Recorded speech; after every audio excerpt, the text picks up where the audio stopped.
Mesdames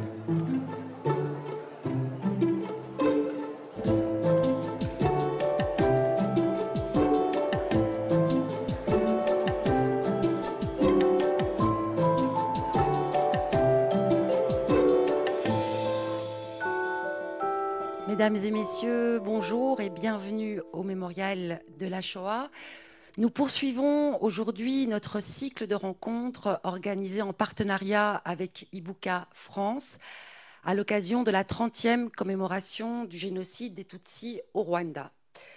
L'objectif de ce cycle est de faire le point 30 ans après les faits sur l'état de nos connaissances et également de faire écho aux travaux des chercheurs, des journalistes et des artistes qui se mobilisent pour transmettre l'histoire et la mémoire du dernier génocide du XXe siècle, durant lequel 1 million d'hommes, de femmes et d'enfants, soit les 3/4 de la population Tutsi, a été exterminé d'avril à juillet 1994. Nous avons également souhaité que ce cycle soit ouvert à toutes et à tous en proposant des rencontres qui croisent différents publics et dont certaines sont intergénérationnelles, comme la rencontre d'aujourd'hui. Alors pour le premier temps de cet après-midi, nous avons le plaisir d'accueillir Laurent Larcher à l'occasion de la parution de son livre paru au Seuil, « Papa, qu'est-ce qu'on a fait au Rwanda ? La France face au génocide », à travers l'histoire d'Anne Clarisse, d'Issa et d'Étienne. Cet ouvrage relate avec clarté et précision les mécanismes qui ont mené au génocide des Tutsis et le rôle joué par les autorités françaises dans le processus génocidaire. Laurent, vous êtes journaliste à la Croix, vous êtes spécialiste du continent africain et l'ouvrage dont il va être question aujourd'hui est le 3e que vous consacrez au génocide des Tutsis. En 2019, vous avez publié au Seuil « Rwanda, il parle », témoignage pour l'histoire. Et l'année dernière, vous avez publié aux Arènes « Souviens-toi, mémoire à l'usage des générations futures ». Ce dernier livre rassemble les entretiens que vous avez menés avec le général Jean Varret, qui était en poste au Rwanda avant 1994 et qui a tenté en vain d'alerter l'Élysée et le président de la République, François Mitterrand, des dérives meurtrières du régime Hutu soutenu par la France. Et avec ce nouvel ouvrage, « Papa, qu'est-ce qu'on a fait au Rwanda ?» vous continuez à creuser le sillon qui vise à établir la nature et le degré de responsabilité de la France dans le génocide des Tutsis. Vous le faites par le biais de courtes lettres qui sont adressées à votre fille, vous en avez 3, donc à vos filles, on va dire.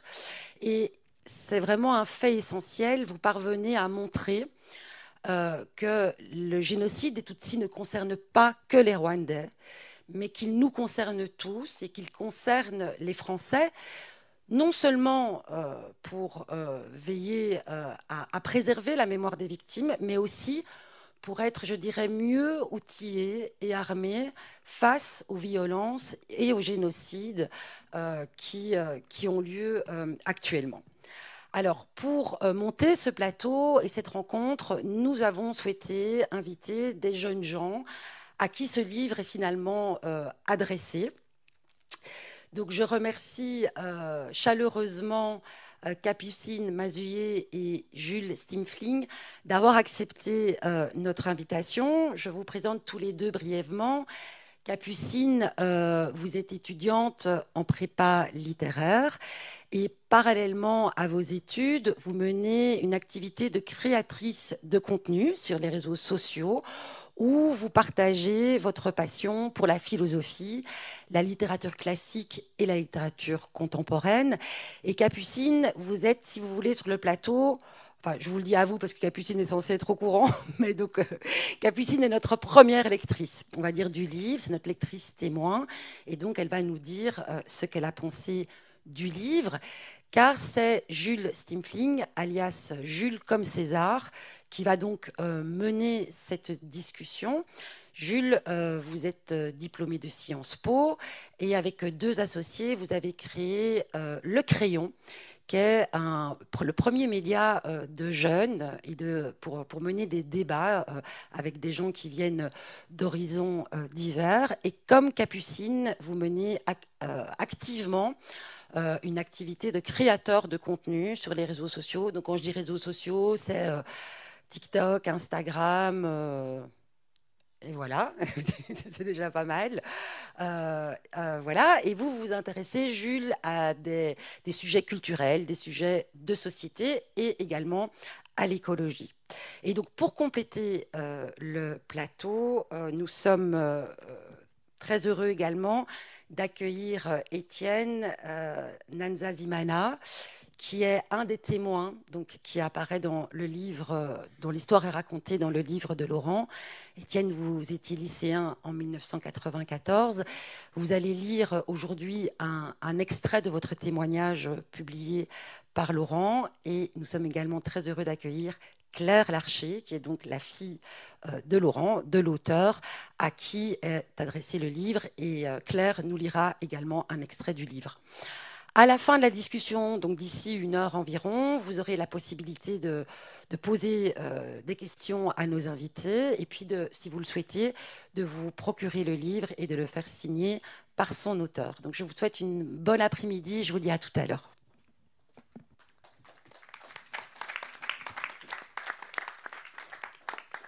Merci chère Julie. Merci à tous, cher public, de votre présence aujourd'hui pour ce sujet d'importance et pour la transmission au mémorial de la Shoah. Je suis heureux d'avoir autour de moi ce panel qui vous a été présenté. Et cet échange a vocation à informer, à transmettre, mais aussi à vous donner la possibilité, comme il a été dit, d'interagir avec Laurent notamment et avec les témoins qui sont présents. Donc, on prendra ce temps à la fin. Laurent, évidemment, je me tourne vers vous. Pourquoi est-ce que vous avez décidé d'écrire ce livre aujourd'hui ?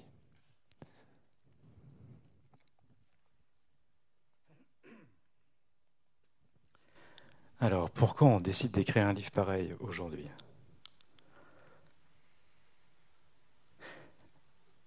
D'abord, il y a une commémoration.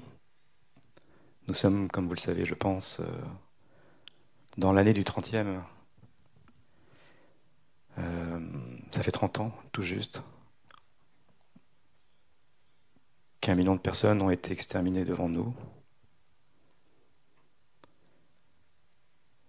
Et 30 ans, c'est à peu près le moment et la période nécessaire pour nous qui n'avons pas vécu l'extermination pour en prendre la mesure. L'événement est tellement monstrueux, nous sommes tellement peu préparés à nous confronter à ça, à le penser, à le voir, à le comprendre, que 30 ans, c'est long et c'est court pour comprendre. Ça a été un peu le cas, c'était pas un peu, ça a aussi été le cas, je crois, avec la Shoah. Il a fallu des décennies pour prendre la mesure, nous qui n'avions pas été confrontés à cela, de quoi on parlait, quoi. Donc il y a cette commémoration, il y a ce 30 années. C'est le temps aussi, 30 ans, parce que beaucoup de choses ont été élucidées sur cette extermination de masse, et qu'il y a un enjeu essentiel, important, capital, de dire aux plus jeunes, aux jeunes gens qui n'ont pas connu qui n'ont pas été contemporains de ce génocide, voilà, il y a aussi cette histoire. Il va aussi falloir s'inscrire dans cette histoire. Je l'ai écrit aussi parce que je m'adresse à des jeunes, bien sûr, mais aussi à des Français.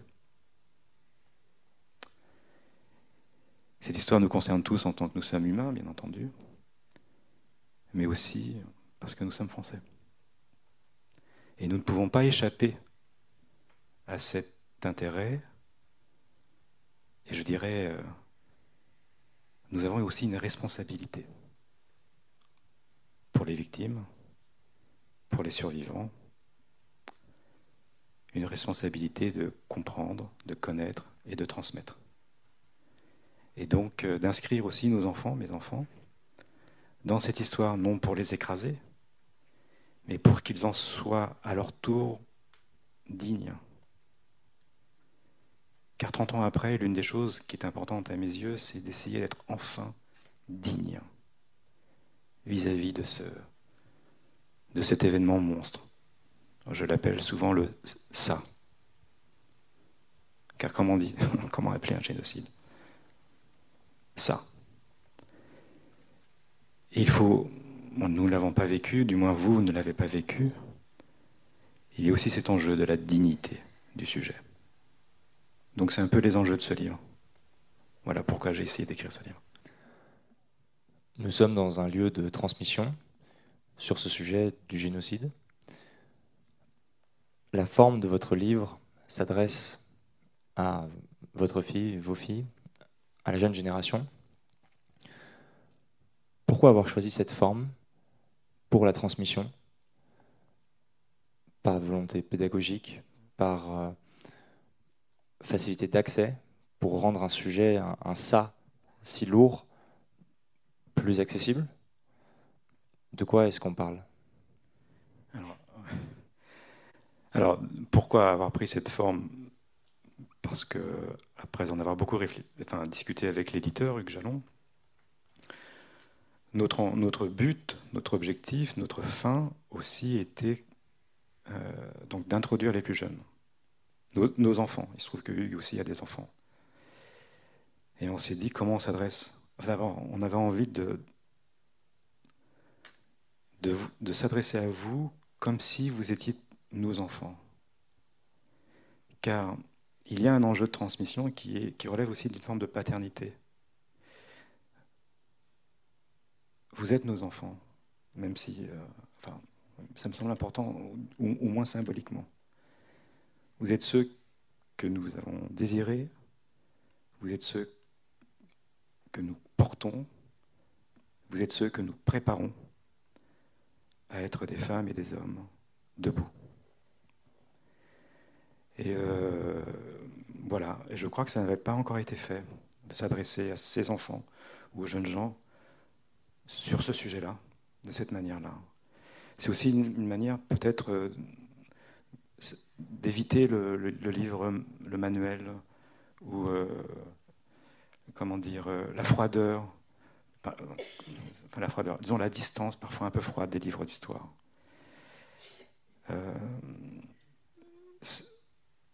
Parce que nous formons une unité, une communauté.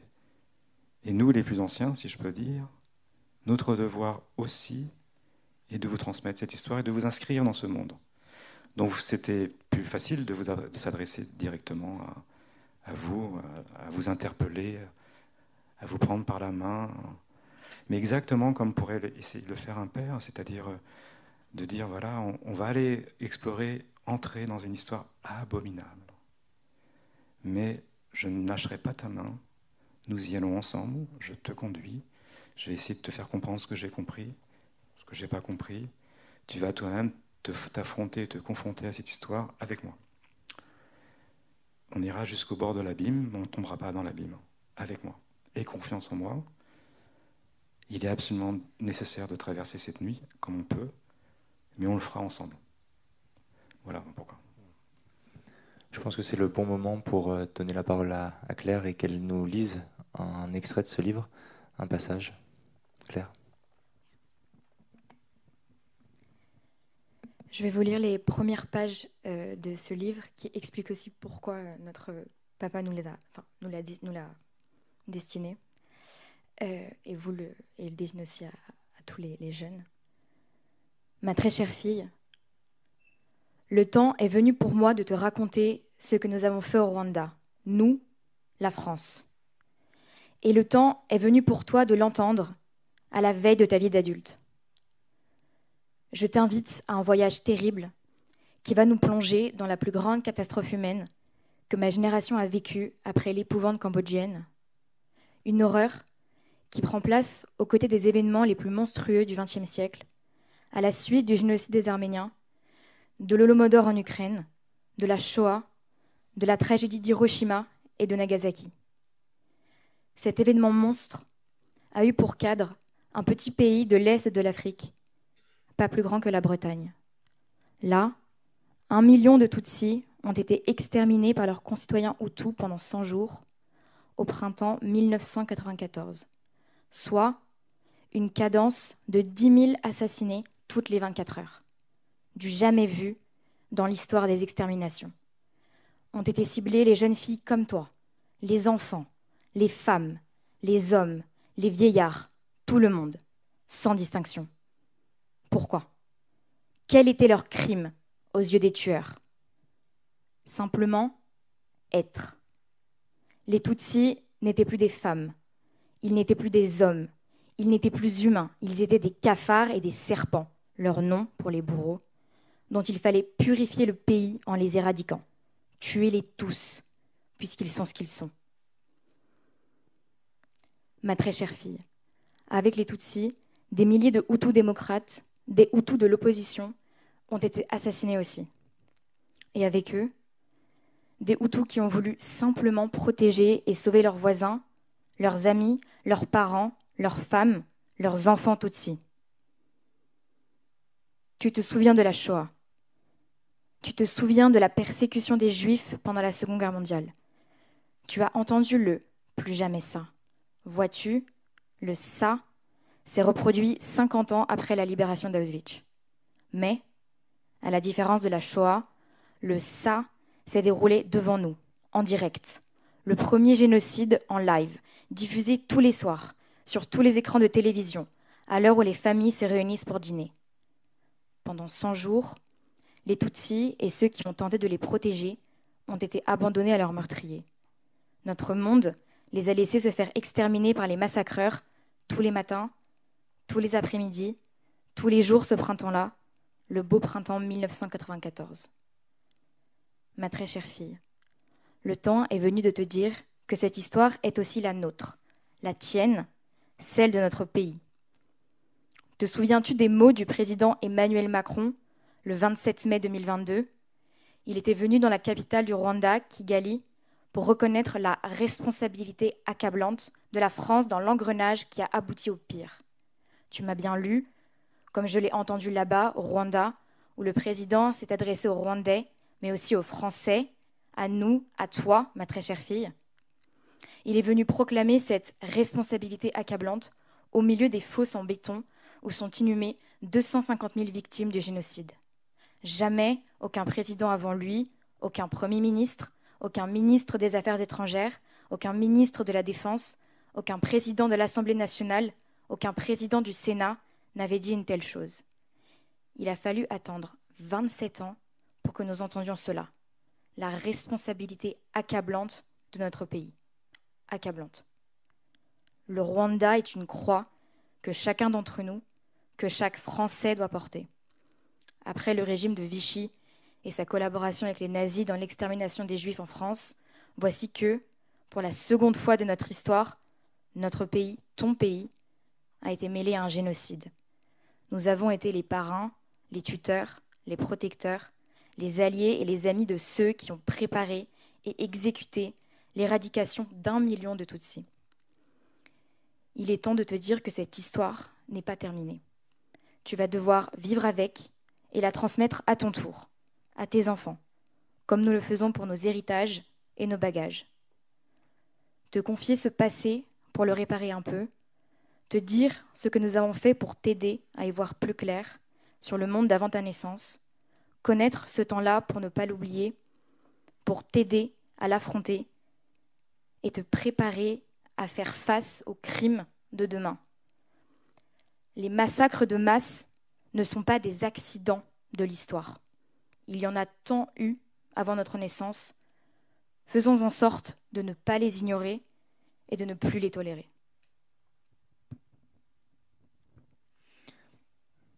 Merci Claire.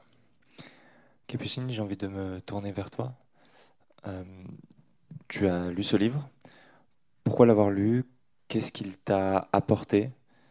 Qu'est-ce que tu as ressenti à la lecture ? Je pense que déjà la toute première chose que ce livre m'a apporté, c'est déjà assez basiquement des connaissances sur le sujet. Parce que, en toute honnêteté, avant sa lecture, mon savoir sur le génocide au Rwanda était quand même assez limité. Je connaissais la date, je connaissais les acteurs principaux.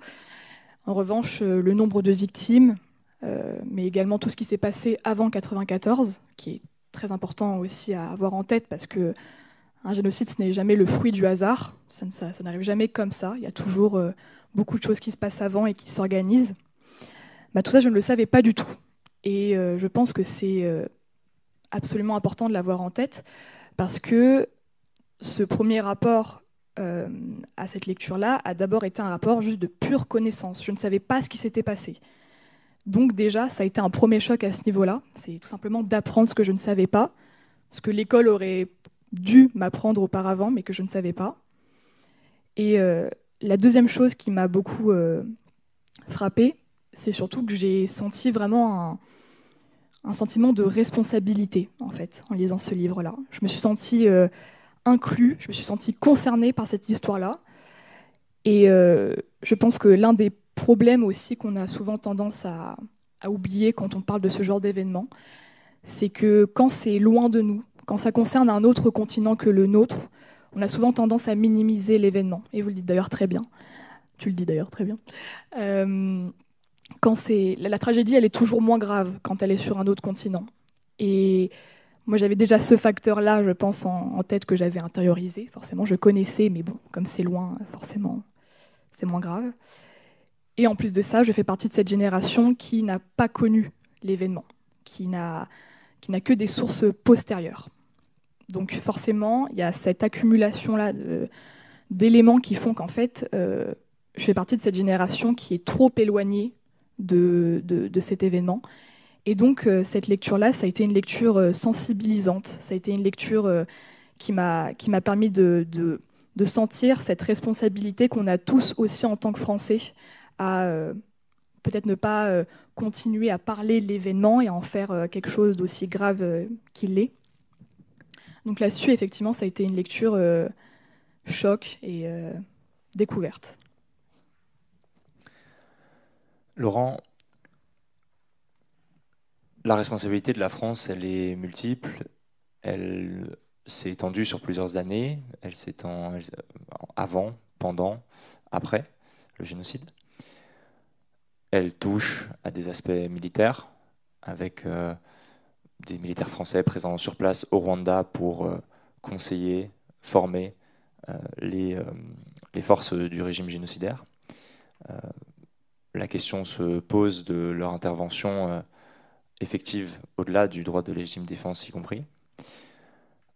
La responsabilité, elle est aussi dans le soutien à l'ONU, le soutien dans les prises de parole au régime. Comment est-ce que vous résumeriez la responsabilité de la France ? Alors, résumer, oui, il faut résumer, synthétiser, résumer, essayer de... Bon, c'est très compliqué, mais comme je m'adresse à des jeunes gens, évidemment, je ne vais pas rentrer dans toute la complexité du sujet. Mais voyez-vous, notre pays... Alors, quand on dit la France, peut-être... Ceux qui sont responsables, ce sont ceux qui ont conduit la politique de la France. D'abord, de qui on parle ? On parle de l'exécutif français entre 1990 et 1994. On parle aussi de ceux qui ont exécuté cette politique, à savoir l'institution militaire. Voilà, je dirais, de qui on parle quand on parle de responsable.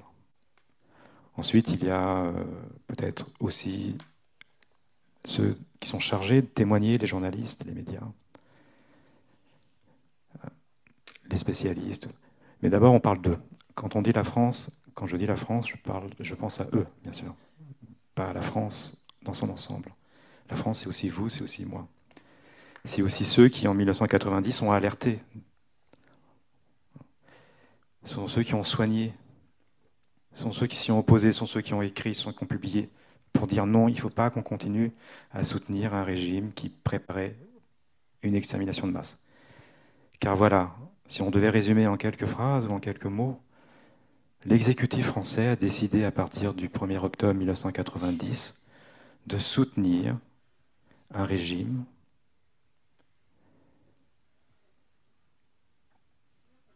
j'allais presque dire quoi qu'il en coûte. Malgré les alertes, d'abord, malgré la connaissance que nous avions dès 1990 de la nature de ce régime, qui était un régime raciste, d'apartheid, qui désignait les Tutsis comme une minorité dangereuse, qui, à partir du 1er octobre 1990, en réaction à une intervention militaire venant de Tutsis obligés de fuir le Rwanda et les persécutions qu'ils avaient connues à la fin des années 50 et pendant les années 60, et qui avaient décidé de revenir au Rwanda par les armes, parce que le régime ne voulait pas d'eux, ce régime a décidé de préparer l'extermination de tous les Tutsis de son pays. Et nous le savions.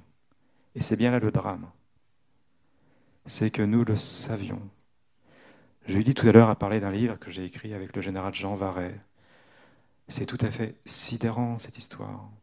Le général Jean Varret est le chef de la coopération militaire. Tous les soldats de la France en Afrique sont sous sa responsabilité. Il est alerté dès la fin de l'année 90 par ses interlocuteurs rwandais, le chef d'état-major de l'armée, de la gendarmerie, qu'ils veulent un soutien plus appuyé de la France en termes d'armes, de formation, pour en finir avec les Tutsis. Les choses sont dites aussi simplement que ça. Jean Varret, qui est l'un des généraux les plus titrés de sa génération, en informe ses supérieurs, en informe Paris, et bien qu'il ait cette autorité incroyable de diriger tous les militaires français engagés dans la coopération en dehors de la France, il n'est pas entendu, il n'est même pas écouté, il est même mis de côté, il est même poussé à la démission. Alors voilà, si on devait résumer en une phrase cette responsabilité. Ensuite, la deuxième question, ça serait pourquoi ? Alors ça, c'est une question importante. Pourquoi ? Oui, c'est effectivement l'une des choses qui est les plus marquantes à la lecture de ce livre, en même temps qui n'apparaît pas parfaitement clair à mon sens. En tout cas, il y a un certain nombre de facteurs qui concordent ou convergent vers ce soutien aux forces armées rwandaises qui ont été soutenues de manière indéfectible par les autorités françaises. Comment est-ce qu'on explique cet entêtement ? Il y a une part de racisme hérité de la vision coloniale qui est pointée, page 67, et vous rapportez un mot du président Mitterrand que le journaliste Patrick de Saint-Exupéry cite, qui aurait jugé que dans ces pays-là, je cite entre guillemets, comme le Rwanda, un génocide, c'est pas trop important. Donc une vision de l'Afrique héritée d'un héritage colonial raciste. Il y a une autre phrase que vous citez à la fin du livre, page 124. Pour nous, il est toujours indispensable de faire barrage aux anglo-saxons. Je vous cite donc un sujet stratégique, géopolitique. Il y a peut-être des passions tristes aussi. Le poids d'un biais de cohérence. Une fois qu'on s'est engagé dans une décision, cognitivement, il peut être difficile de s'en dédire ou de faire marche en arrière. Une amitié peut-être qui s'est développée entre François Mitterrand et le président rwandais Habyarimana, dont la veuve est toujours d'ailleurs en France et protégée, malgré sa responsabilité. Donc cet entêtement, est-ce qu'il y a des facteurs qui pèsent plus que d'autres selon vous ? Est-ce que c'est un ensemble ? Comment est-ce qu'on identifie ça ? Non, je crois que vous les avez très très bien résumés. Vous avez très bien lu le livre. C'est exactement tout ça. Bien sûr, un conflit structurant dans la politique française qui est l'opposition au monde anglo-saxon, enfin aux Américains, au monde américain et britannique, car ce groupe de Tutsis de l'extérieur, enfin de l'extérieur, ce sont des Tutsis rwandais quand même, obligés de fuir les pogroms, qui décident de rentrer, sont considérés par la France, du moins par l'Élysée, et un certain nombre de militaires comme soutenus par les anglo-saxons. Et donc, dans une grande rivalité franco-britannique, franco-américaine, il faut stopper tout de suite un mouvement qui pourrait gagner et donc retirer de la zone d'influence de la France un pays francophone pour la mettre entre les mains du monde anglo-saxon. Donc ça, c'est intolérable, mais c'est intolérable depuis le général de Gaulle et même bien avant. C'est une des structurations, je crois, de la politique française, du moins sous la Ve République. Vous l'avez, je pense, vu dans vos cours. Ça a opéré évidemment pour le Rwanda. Et puis, oui, cette question de racisme est très importante, bien sûr, très importante. Dans tous les entretiens que j'ai pu faire avec tous les grands acteurs de la politique française de l'époque, ceux qui la défendent, la plupart me disent tous, quand je leur ai dit, mais attendez, quand vous engagez l'armée française à partir de 90, vous savez ce qu'a fait ce régime sur les Tutsis. Vous savez sa politique. Vous avez en tête quand même les massacres de 1959, de 1963, de tous ceux qui ont rythmé l'histoire de la jeune République rwandaise. Et eux me répondent, et vous savez ce qui se passe aujourd'hui, parce que ça continue devant eux. Eux de me répondre, mais presque tous, mais monsieur Larcher, vous savez, c'est ça l'Afrique. Les massacres interethniques, c'est ça l'Afrique. Que voulez-vous qu'on fasse?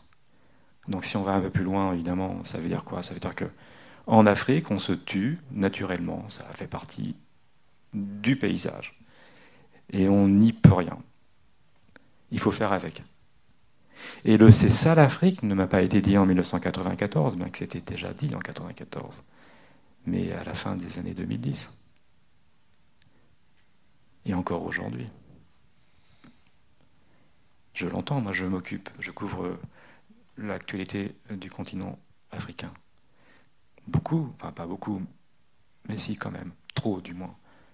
D'un certain nombre de mes interlocuteurs, quand on a un vrai débat, quand j'essaye de leur montrer parfois, les apories, me semble-t-il, de notre attitude sur le continent, me disent, mais vous savez, la violence fait partie de l'Afrique. Et donc ça a été déterminant en termes d'aveuglement, ou c'était pas de l'aveuglement d'ailleurs, c'était on assume, puisque de toute façon on ne peut pas faire autrement. C'est comme ça. Vous savez, c'est l'Afrique.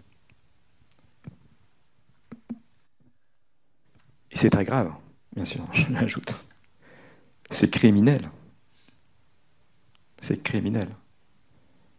Là, il y aurait un vrai travail d'introspection à faire, un examen de conscience à faire. C'est très très grave, mais nous sommes, nous Français, habités par un inconscient colonial, c'est certain, dont il faut vraiment se débarrasser, mais c'est très long là aussi. Et ceux qui ont conduit la politique française en 1994 étaient nés, pour la plupart d'entre eux, au temps de l'Empire français. Donc ils ont biberonné à cette idéologie qu'en Afrique, c'est violent, ce qui justifie notre présence et notre intervention. Car nous ne sommes pas du côté de la violence, mais du côté de la culture. Une parenthèse, et je finirai là-dessus. Tout est dit quand on dit ethnie. Pourquoi je dis ça?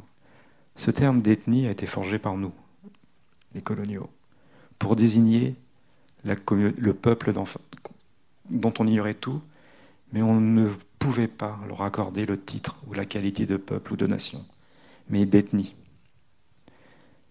Ethnie, on reconnaît quand même qu'il y a une communauté, bien entendu, mais ethnie, c'est inconsciemment situer le peuple de l'autre dans une infériorité. Ils ne sont pas dignes d'appartenir à une humanité commune, à une égalité commune. Voilà. C'est pas une guerre ethnique, il n'y a pas de guerre d'ethnie au Rwanda. Quand il y a des guerres, c'est soit des guerres civiles ou des guerres entre peuples, ou même nations. D'ailleurs, c'est l'une des choses qui me semble importante à comprendre aussi et que vous expliquez dès le début du livre pour voilà, comprendre l'ineptie même de cette distinction entre Hutu et Tutsi qui, initialement, n'est pas une distinction ethnique. Et vous écrivez, page 24, page 25, dans cette société agraire à l'ordonnancement complexe et ancien, les Tutsis occupaient plutôt la fonction de pasteurs, d'éleveurs de vaches. Les Hutus travaillaient la terre, cultivaient les champs, ils étaient du côté des agriculteurs. Et cette fixation raciale, c'est nous qui l'avons imposée, enfin illustrée sur les cartes d'identité inventées et imposées par l'administration coloniale, sur lesquelles on notifiait non seulement les noms, dates et lieux de naissance, mais aussi l'identité ethnique de son propriétaire, Hutu, Tutsi ou Twa, le troisième groupe ethnique entre guillemets du Rwanda, avec cet héritage, voilà, de cette vision héritée du 19e siècle, cette vision raciste. Capucine, je me tourne vers toi pour t'interroger sur la partie du livre qui t'a le plus marqué, ce que tu en retiens et voilà, un sujet que tu transmettrais en premier si tu avais une chose à en retenir. La partie de l'œuvre qui m'a le plus marqué, c'est le témoignage d'Étienne, justement. Donc j'étais très heureuse de savoir que vous alliez lire un extrait aujourd'hui.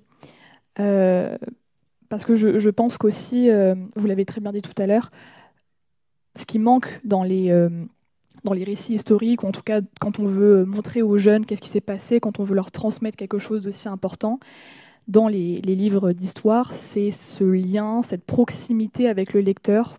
Souvent, il y a une certaine froideur dans les récits d'histoire qu'on donne aux enfants. Et le moyen du témoignage, c'est peut-être le moyen le plus direct pour justement toucher à la sensibilité des gens. Et toucher à la sensibilité des gens, c'est précisément arriver à toucher une partie d'eux-mêmes beaucoup plus profonde et qui peut, à terme, produire plus d'effets. Quand on transmet un livre, selon moi, quand on a envie de donner, envie de lire un livre à quelqu'un, le meilleur moyen, c'est de lui montrer qu'est-ce qui nous a profondément touchés dans cette lecture-là, au-delà de simplement décrire l'histoire. Et après cette lecture-là, je sais que j'ai eu 2 réactions qui, généralement, il y en a plus une que l'autre qui arrive. C'est d'abord celle de penser beaucoup à ce que j'ai lu, de me vraiment remettre toutes les images en tête, etc. Et la deuxième, c'est d'en parler beaucoup, d'avoir ce réflexe de dire beaucoup à mes amis, à mes proches, à ma famille, est-ce que vous savez ce qui s'est passé au Rwanda? Est-ce que vous étiez au courant? Moi, je ne savais pas. Et j'ai beaucoup parlé justement de votre témoignage, parce que c'était le moment de ce livre qui m'a vraiment directement touchée, parce qu'on suit en direct votre récit, on suit tout le parcours, toute l'horreur que vous avez vécue. Et donc, ça nous touche personnellement parce qu'en fait, on visualise encore mieux ce qui s'est passé, on visualise les endroits, on visualise vos émotions. Et c'est ça, moi, qui me touche quand quelqu'un me dit tel livre m'a vraiment plu ou j'ai ressenti un sentiment d'indignation immense. Et je pense que c'est aussi comme ça qu'il faut transmettre ce livre-là, montrer pourquoi ça nous a choqués. Et votre témoignage, moi, m'a particulièrement touchée. Et je pense que quand je visualise cette œuvre-là, je pense directement à ce témoignage-là parce que... Voilà. C'est le bon moment pour l'entendre, peut-être, ce témoignage. Étienne, est-ce que vous voulez nous lire un passage ? Oui, très bien. Merci Capucine. J'en profite déjà pour remercier beaucoup Laurent, qui a réussi à me convaincre assez facilement, je veux dire, parce que une fois que j'ai vu le format qui était emprunté, c'est comme si c'était un livre que moi j'aurais rêvé d'écrire, mais que je n'avais pas encore l'opportunité de faire, ayant aussi des jeunes enfants auxquels j'aimerais bien transmettre.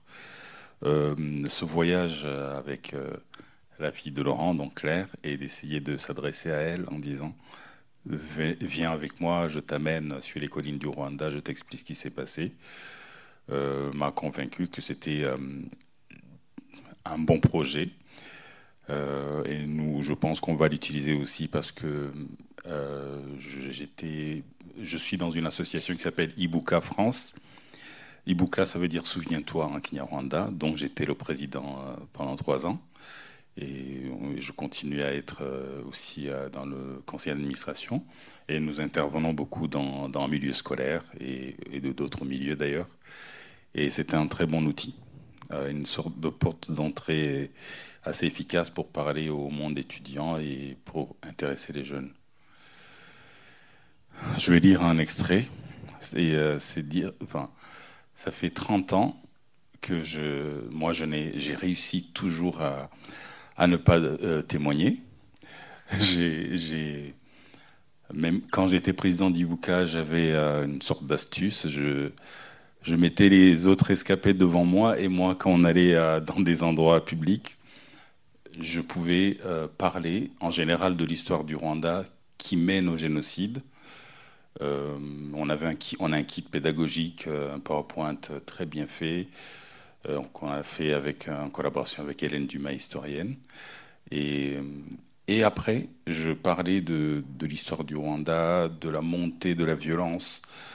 Et quand ça arrivait le 6 avril, le 6 avril 1994, quand l'avion du président Habyarimana est abattu et que le signal de commencer le génocide commence, moi je me mettais de côté et je faisais témoigner les autres. Et Laurent a réussi quand même à me faire parler sur mon histoire, et c'est une bonne chose, c'est un bon début, et je pense que les 30 ans c'est très important, parce que il faut comprendre qu'il est arrivé quelque chose au Rwanda, alors que moi j'étais lycéen. Une chose nous est arrivée le matin du 7 avril que même la langue le Kinyarwanda, la langue du Rwanda, n'avait pas. On n'avait pas de vocabulaire, on a dû emprunter génocide et on l'a mis en Kinyarwanda. Ça commence par un J, mais parce que ce qui est arrivé au Rwanda n'existait pas et on n'avait pas le mot pour le désigner. Je lis un extrait.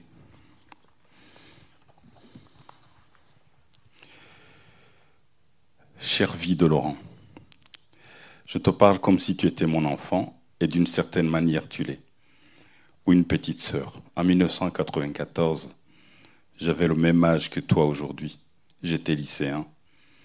Vois-tu, le 6 avril, au soir, j'étais à une soirée d'anniversaire sur une colline de Kigali. Nous étions nombreux, nous faisions la fête. C'était les vacances de Pâques. Une fête de lycéens lorsque nous avons vu des flammes du côté du quartier de l'aéroport Kanombe. Nous nous sommes dit que c'était un incendie. Nous étions loin de nous douter que c'était l'avion du président Habyarimana. Ainsi, nous avons continué à nous amuser, à danser, à boire des bières ou des Fanta, comme si de rien n'était.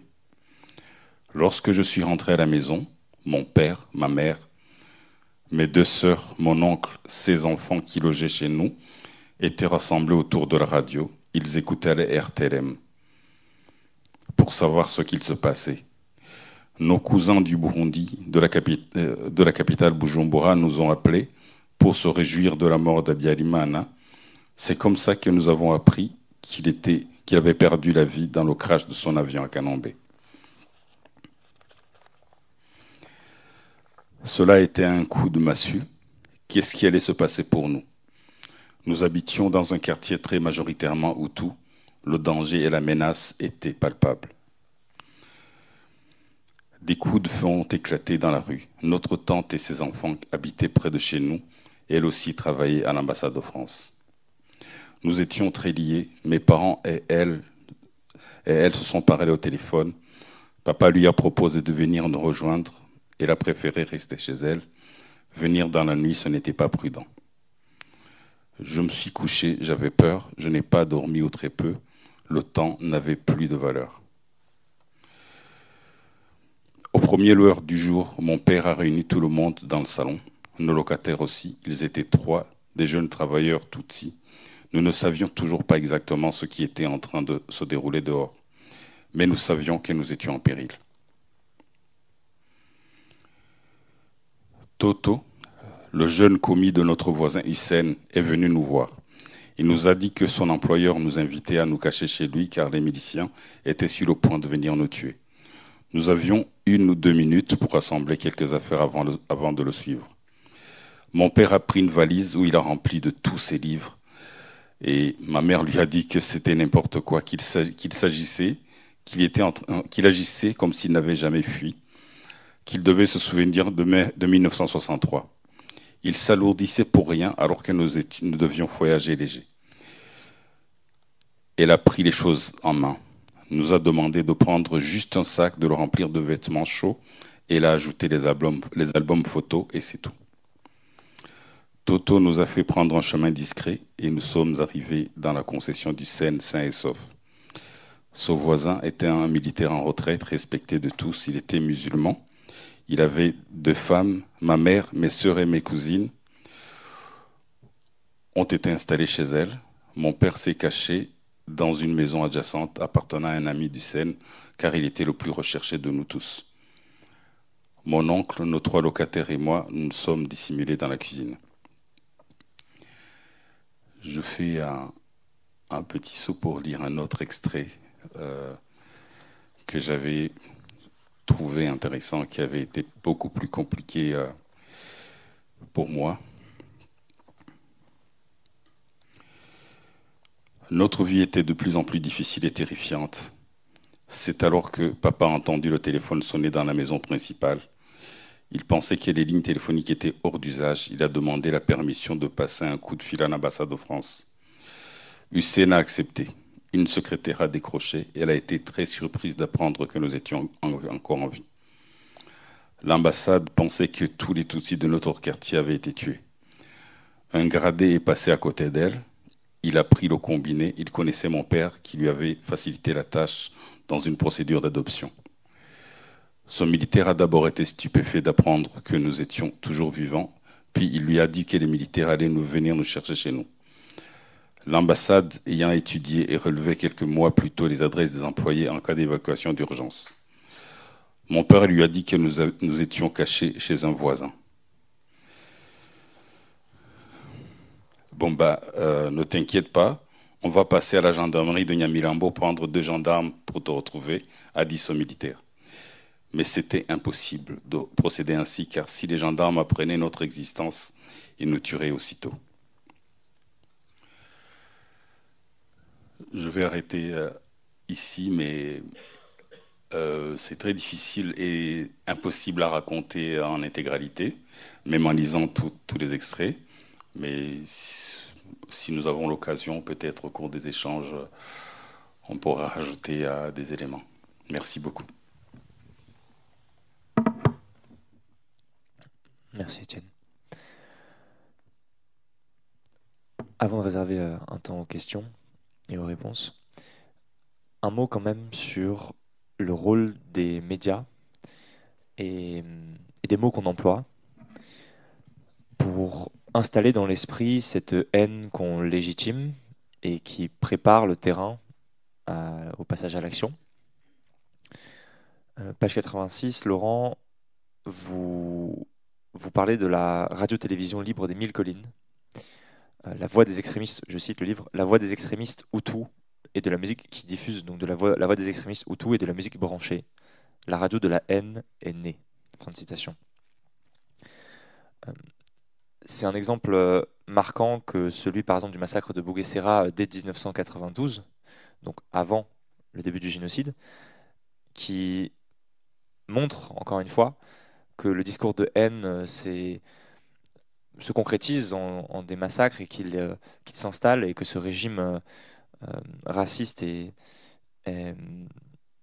diffuse ce discours. De la même manière, en France, on a des mots qu'on lance comme des anathèmes. En 1993, à la radio sur France Inter, le mot de Khmer noir est prononcé par le colonel Delors pour désigner les combattants du FPR, donc ces Tutsis exilés qui cherchent à revenir au Rwanda et qui luttent contre les FAR que la France a soutenus et qui sont responsables du génocide. En faisant évidemment référence au Khmer rouge, ça donne l'impression qu'il y a des équivalences dans les massacres de civils qui sont perpétrés. Et ce faisant, ça perturbe l'esprit y compris jusque des militaires, puisque l'opération turquoise qui doit mettre fin au génocide, ou en tout cas est censée apporter une réponse notamment humanitaire et qui a aussi des objectifs militaires, son commandant, le général Lafourcade, avouera qu'en arrivant, il savait qu'il y avait un génocide, mais il ne savait pas qui commettait ce génocide et contre qui. Et il n'est pas le seul. C'est-à-dire qu'il y a une perturbation, je dirais, des responsabilités qui vient de ce discours qui s'installe. Et voilà, j'aimerais un mot de votre part sur la responsabilité des médias, des mots qu'on emploie dans ce qu'on installe comme représentation et comme discours. Alors Jules, je vous remercie pour cette question qui est évidente, enfin qui me semble capitale, essentielle, à la fois pour comprendre 94, mais aussi pour comprendre le monde dans lequel nous sommes aujourd'hui. Oui, les médias, comment dire, le génocide perpétré contre les Tutsis est un génocide extrêmement sophistiqué, pensé froidement par des gens, des hommes et des femmes intelligents, extrêmement intelligents, qui particulièrement ont étudié les autres génocides, et notamment, bien entendu, la Shoah, et notamment le régime de Vichy. Tout ça est documenté. Ils savent que dans les années 90, que pour passer à l'action, que pour arriver à éradiquer tous les Tutsis, il va falloir le soutien, le concours de la population. Ils le savent. Et pour cela, il faut donc mobiliser les esprits. Faire passer monsieur tout le monde, madame tout le monde, des pères et des mères de famille, des médecins, des instituteurs, des professeurs, des infirmiers, des infirmières, tout le monde, des prêtres, des religieux, des religieuses. Il va falloir mobiliser toute cette population pour la mise à mort. Évidemment, ça va se faire en quelques heures. Et donc, parmi les choses qu'ils mettent en place, c'est le contrôle des esprits par les médias. Et ils vont inventer, entre autres, un média terrifiant qui s'appelle, vous l'avez cité, la RTLM, qui est une radio qui est copiée sur le modèle des radios libres en Europe et en France et en Belgique, comme Énergie à l'époque. Une radio extrêmement tournée vers la jeunesse, avec un ton nouveau, dans laquelle on va y diffuser de la musique extrêmement moderne, extrêmement branchée, en rupture totale avec, je dirais, la réserve, la culture classique qui dominait les esprits au Rwanda à l'époque. Notamment, donc, on va écouter de la musique branchée. Et du côté du Zaïre, qui a toujours été le Zaïre, aujourd'hui la RDC, très en pointe du point de vue musical, mais aussi du côté de l'Europe, de l'Occident. Tous les tubes passent par la RTLM. La RTLM va aussi utiliser un langage nouveau de jeunes, un peu comme il y avait à l'époque sur les radios libres. On tutoie, on s'interpelle, on parle de sujets publics qui sont des sujets plutôt intimes, évidemment la sexualité, mais aussi la violence. Il y a beaucoup d'humour sur la RTLM. C'est très drôle, la RTLM. On utilise l'humour. L'humour est une arme de destruction massive. Sachez-le. On vous capte, on vous accroche les esprits par l'humour, par le rire. Les gens qui font la RTLM et qui sont animateurs à la RTLM savent tout ça. Et ils sont extrêmement puissants. Même les Tutsis écoutent la RTLM. Parce que c'est drôle. Parce que la musique est bonne. Parce que les débats sont nouveaux. Parce qu'il se passe quelque chose. Et que si on n'est pas là, on est en dehors du mouvement. Sauf que ce média, cette manière extrêmement sophistiquée de parler aux jeunes, en particulier, mais pas que, était au service d'une idéologie de mort. Vous savez, l'humour, c'est un élément extraordinairement bien efficace pour déverrouiller nos réserves, nos protections intérieures. Les verrous sautent peu à peu. Et c'est ce que la RTLM a fait. Alors là, je vais un peu m'écarter du Rwanda, mais cette leçon rwandaise, le Rwanda a plein de choses à nous apprendre, plein de choses. Mais moi, je vous invite vraiment, et là je parle vraiment aux jeunes gens, ne vous faites pas avoir par ces médias qui utilisent l'humour, le branché, le in et le out, ce qui inclut et qui exclut. Ne vous faites pas avoir. Car si vous vous laissez accrocher par ces médias, ils vont vous conduire très loin. Alors je vais citer aucun média aujourd'hui. Mais quand on commence à entendre sur des médias en Europe, en France, dans des émissions dites branchées, où on commence à animaliser l'autre, à le réifier, à le chosifier, méfiez-vous. Méfiez-vous. On prend le train pour l'enfer. Méfiez-vous des rieurs. Je ne suis évidemment pas contre l'humour. Il faut de l'humour. Mais attention. Attention. Le rire tue. Et au Rwanda, on a tué en riant, sachez-le. En écoutant de la musique branchée, en écoutant des animateurs qui faisaient des blagues, qui parlaient de sexualité, qui parlaient de violence, qui parlaient des choses qui se faisaient ou pas, qui se portaient ou pas. Méfiez-vous. Nous sommes tous des cibles. Voilà. Ça me semblait important de le dire. Parce que si on croit que ça ne se reproduira pas, alors on se trompe. Mais on se trompe. Et c'est peut-être parce que ça, on avait cru que ça allait plus se produire après la Shoah, qu'on a manqué tant de vigilance pour le Rwanda. Tant de vigilance. Soyons tous vigilants. Soyons tous vigilants, c'est de notre responsabilité. La vôtre, la mienne, la nôtre.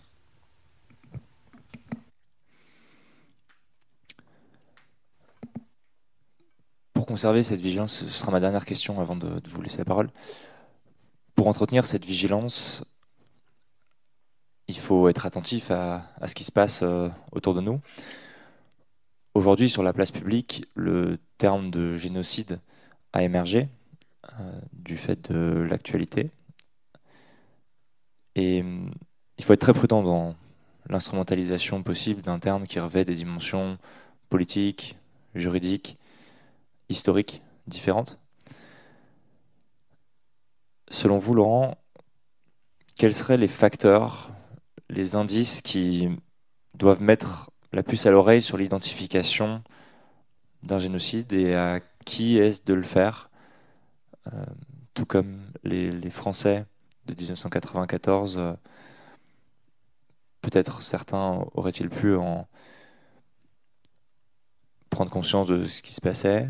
Est-ce qu'aujourd'hui, on a besoin de rester vigilant et qu'est-ce qui nous permet d'identifier ce qui se passe? Alors c'est une question très très importante, bien entendu. Il faut commencer à vraiment, à être, à mon sens, à se mettre en alerte quand on crée un discours entre un eux et un nous. Alors, parce qu'il y a plusieurs cas de figure d'examination de masse, mais le nous qui sommes le vrai peuple et eux qui sont une minorité dangereuse, qui ne sont pas d'ici, qui sont d'ailleurs. Donc quand on commence à entendre ça, alors là on peut vraiment se mettre en alerte. Ensuite, comment se passent les choses en général? Eh bien, on va tenir responsable une minorité, un petit groupe, de tous les malheurs, de toute la catastrophe, de tout ce qui ne va pas. C'est de leur faute. Ça devient des oxymores, parce que quoi qu'ils fassent, ou qu'ils ne fassent pas, ça sera de toute façon de leur faute. Là, vous pouvez vous mettre en état d'extrême inquiétude. Le processus ensuite est assez simple. On va animaliser et chosifier l'autre. On le sort de l'humanité. On le sort du groupe en disant eux, nous, étrangers, extérieurs à nous. Nous sommes là, ils nous menacent. ce « eux » devient des animaux ou des choses. Pour les Tutsis, on les appelait très vite des cafards et des serpents. Tuer un cafard, c'est pas la même chose que... Enfin, animaliser, mais évidemment, on va les animaliser dans des animaux dans la représentation collective qui sont des animaux nocifs. C'est pas des chats ou des chatons, bien sûr. Alors quand on animalise ou réifie ou chosifie ou l'autre, là on est à 2 doigts de la bascule. Parce que éliminer un cafard ou un serpent, après tout, c'est rien.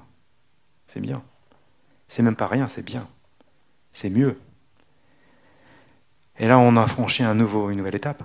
C'est-à-dire qu'on va vous dire, le monde, nous serons mieux sans eux, mais sans eux, en les ayant éliminés. Le monde sera mieux sans eux. Et chez les nazis, et dans le Hutu Power, donc le mouvement extrémiste Hutu qui a pensé, préparé et poussé la population à exécuter les Tutsis, les gens pensaient sérieusement que le monde serait meilleur sans eux. Meilleur. Donc il fallait le faire pour le bien de l'humanité, pour le bien de son peuple, de son groupe, mais on pouvait aller jusqu'à dire l'humanité. Là, tous les verrous ont sauté. Mais vous voyez, c'est un processus qui ne se fait pas du jour au lendemain, qui se met en place progressivement. Donc oui, et les médias, évidemment. Goebbels avait déjà pensé ça de manière très très puissante. Mais je vous le dis, ceux qui ont conçu le génocide perpétré contre les Tutsis avaient étudié Goebbels, avaient étudié la propagande, comment on mobilise, on convoque, la radio à l'époque, l'image, la télévision, aujourd'hui les réseaux sociaux, bien sûr, les nouveaux modes de communication, comment on les convoque pour vous convaincre qu'il y a un ennemi dont il va falloir se débarrasser. Comme disait Primo Levi, qu'il y a des hommes en trop, les vies en trop. Et ce processus, il est devant nous, on l'entend encore aujourd'hui. Alors je ne vais pas... En tout cas, je vous encourage vraiment à être très vigilant dessus. Il y a des exterminations de masse aujourd'hui. Moi, j'étais il y a quelques mois à la frontière entre le Tchad et le Soudan. J'ai documenté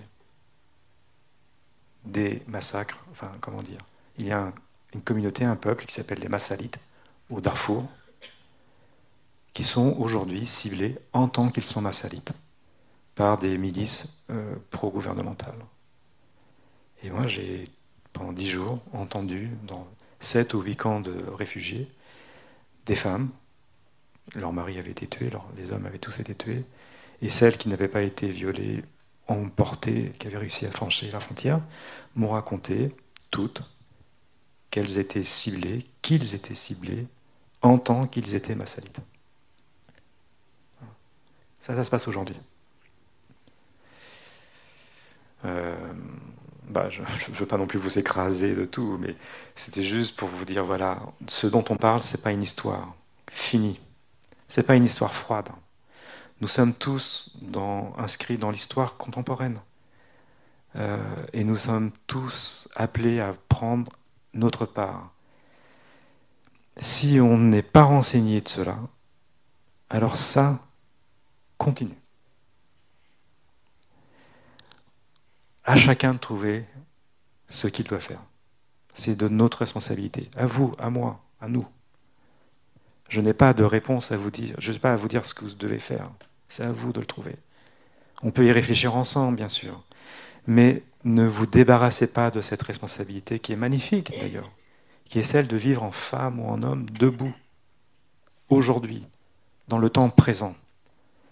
Et on a besoin de vous, on a besoin de nous, ils ont besoin de nous, pour les aider à sortir de l'horreur dans laquelle ils ont été plongés il y a 30 ans et que certains de nos contemporains continuent à être confrontés. Ils ont besoin de nous. Et on peut faire quelque chose. Merci Laurent. Cher public, je m'adresse à vous. si vous avez des questions, des remarques éventuellement ou des ressentis à la lecture de ce livre. Je crois qu'il y en a une au premier rang.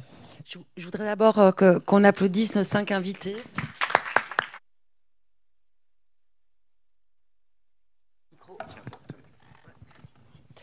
Alors, est-ce qu'il y a, j'imagine, des questions, des remarques? Oui.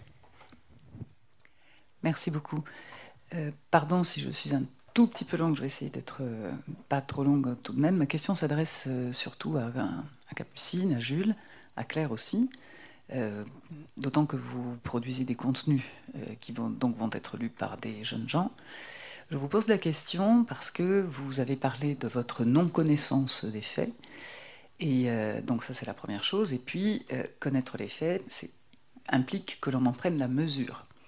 Je suis professeur de philosophie, donc voilà, il se trouve que je sais que dans la spécialité géopolitique nouvelle, on en parle, mais comme on le disait tout à l'heure, spécialement sous le prisme des tribunaux gachacha qui ont été mis en place après, il se trouve que mes élèves, donc moi j'ai 4 classes de terminale 141, mes élèves en entendent beaucoup parler.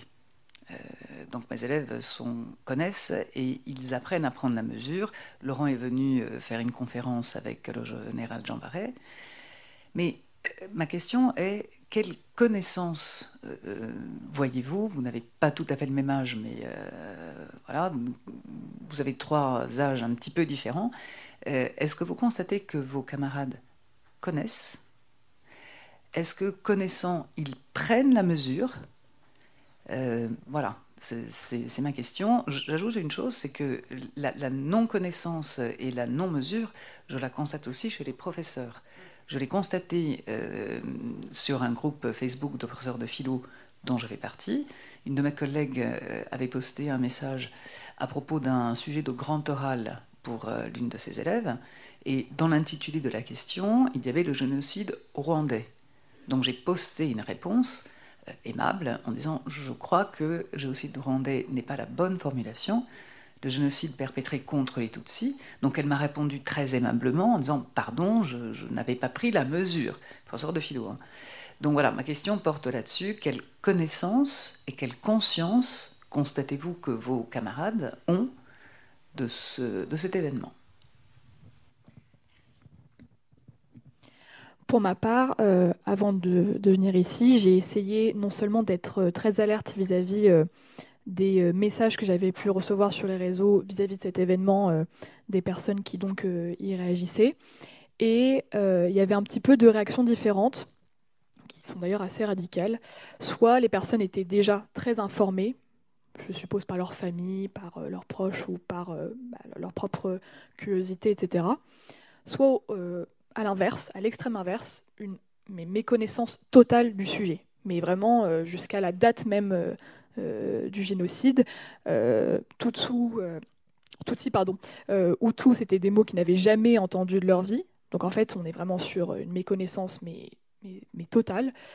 Et ça m'a quand même perturbée, parce que effectivement, je me suis rendu compte que c'était des extrêmes qui n'avaient pas lieu d'être, en fait. Hein, parce que voilà, les autres génocides, c'est bien évidemment extrêmement important, mais on a quand même une meilleure connaissance. En tout cas, j'ai l'impression pour la Shoah que c'est quand même plus répandu.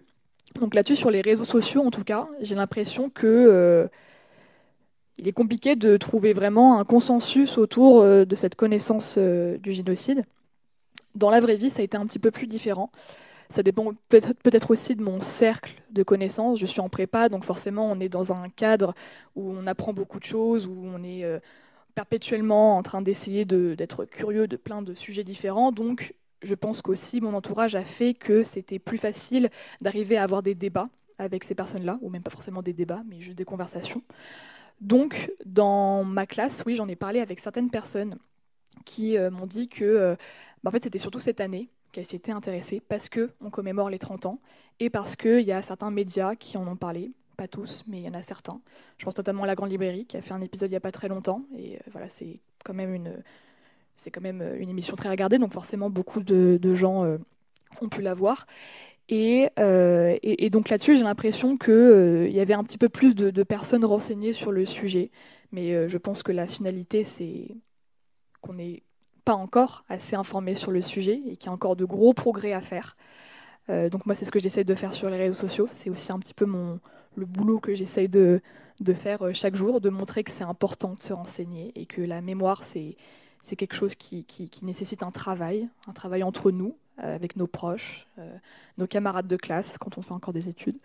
Et ça, c'est important de l'avoir à l'esprit. Mais donc oui, je pense qu'il y a autant une méconnaissance du sujet chez les jeunes qu'une minimisation du sujet chez ceux qui le connaissent, mais bon, ne sont pas tant informés que ça, etc.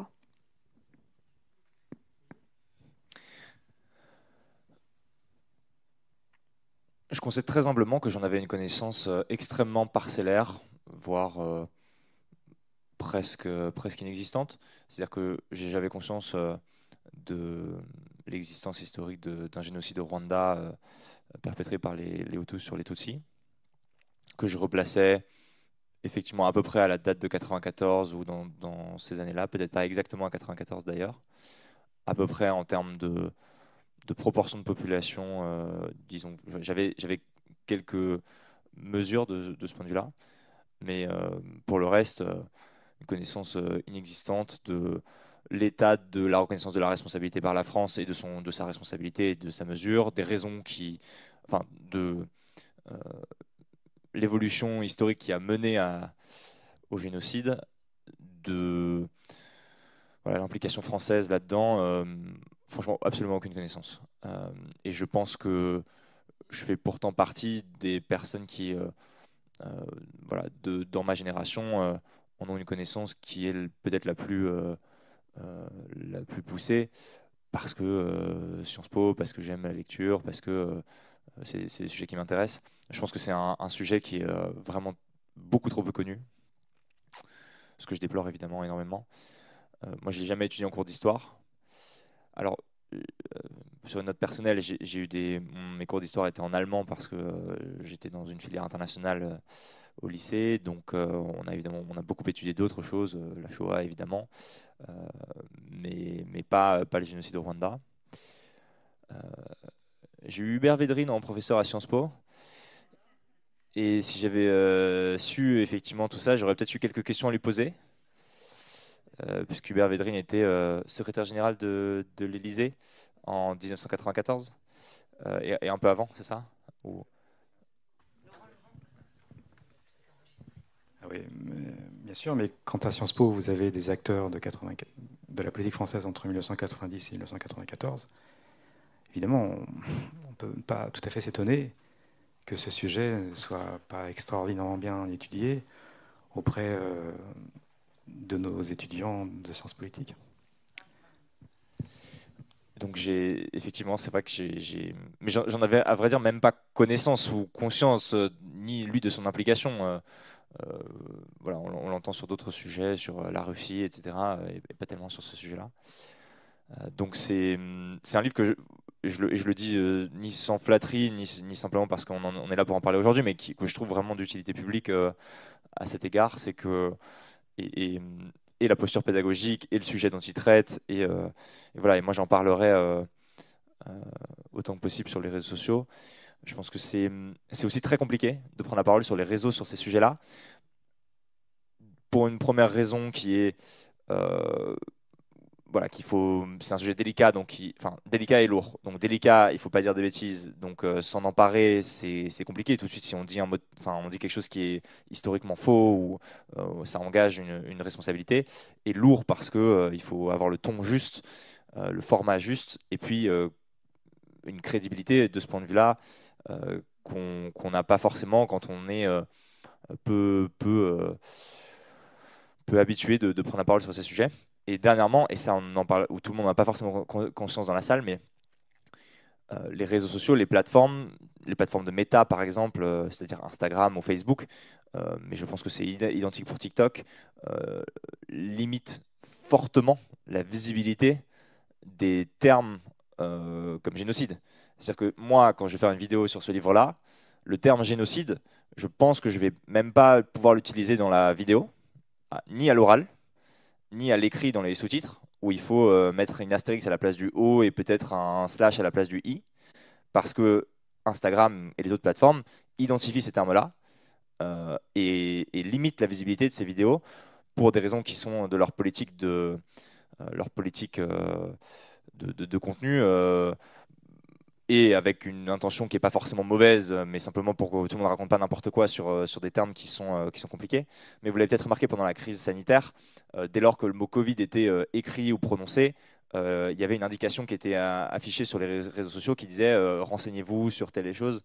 Et c'est un peu la même chose là-dessus. Donc c'est une des difficultés supplémentaires d'utiliser cet amplificateur de masse qui a son utilité que sont les réseaux sociaux, mais qui est sur un sujet comme ça qu'il faut savoir prendre de la bonne manière. Et il faut ne pas craindre les retours qu'on pourrait avoir de son audience. Et ça, c'est un autre sujet. Moi, j'ai dépassé ça parce qu'avec le média Le Crayon, on a suffisamment on rentre dans l'arène du débat. Mais il y a beaucoup de personnes qui ne sont pas armées psychologiquement pour faire face à le nombre de messages très virulents qu'on reçoit dès lors qu'on prend la parole sur un sujet politique, et a fortiori sur un sujet, encore une fois, aussi lourd et délicat que celui-ci. Claire, répondre à la question. Moi, je ne suis pas productrice de contenu sur les réseaux, donc je ne suis pas sûre d'être la plus qualifiée pour répondre. Mais c'est vrai que ce que j'ai vu de mon entourage, j'ai aussi fait Sciences Po, donc c'est quand même un milieu où on est censé être assez informé sur ces sujets-là, mais c'est vrai que ce n'est pas le cas. J'ai eu Vincent Duclerc en professeur à Sciences Po, qui lui était à la tête de la commission Duclerc, qui a étudié les archives. Donc j'ai été assez alimentée sur le sujet. Mais ce que j'ai remarqué dans mon entourage et sur les jeunes, c'est qu'en fait, c'était il y a 30 ans, donc c'est dans le passé, et il y a des choses plus importantes aujourd'hui, entre guillemets. En tout cas, c'est ce que j'entends. Il y a pas encore, je pense, l'intégration de l'importance du devoir de mémoire. Et c'est pour ça que ce type de contenu, ce genre de livre a tout à fait sa place aujourd'hui, parce que, comme tu le disais tout à l'heure, Capucine, c'est quand on lit des témoignages qu'on se sent vraiment concerné, parce que ça touche à nos émotions, ça touche à nos tripes, et on se dit, ça pourrait être moi. Et c'est à partir du moment où on peut s'identifier à la personne en face de nous, je pense, qu'on peut avoir envie de se plonger au cœur de l'histoire et au cœur de la responsabilité de l'État et de notre propre responsabilité. Et c'est ce qui, je pense, va amener en tout cas plus de jeunes à s'intéresser sur ce genre de sujet et à prendre plus position. Est-ce qu'il y a d'autres questions, mademoiselle? Alors, bonjour. Tout d'abord, j'aimerais poser la question suivante. Comment a évolué la mémoire du génocide des Tutsis en France? C'est-à-dire qu'au tout début, je sais qu'il y a eu une sorte de silence, on n'en parlait pas, tout le monde n'en avait pas conscience. Et suite à cela, il y a eu comme une sorte d'oubli. Et après, il y a eu l'activation de la mémoire, et j'aimerais savoir comment ça a évolué. Voilà.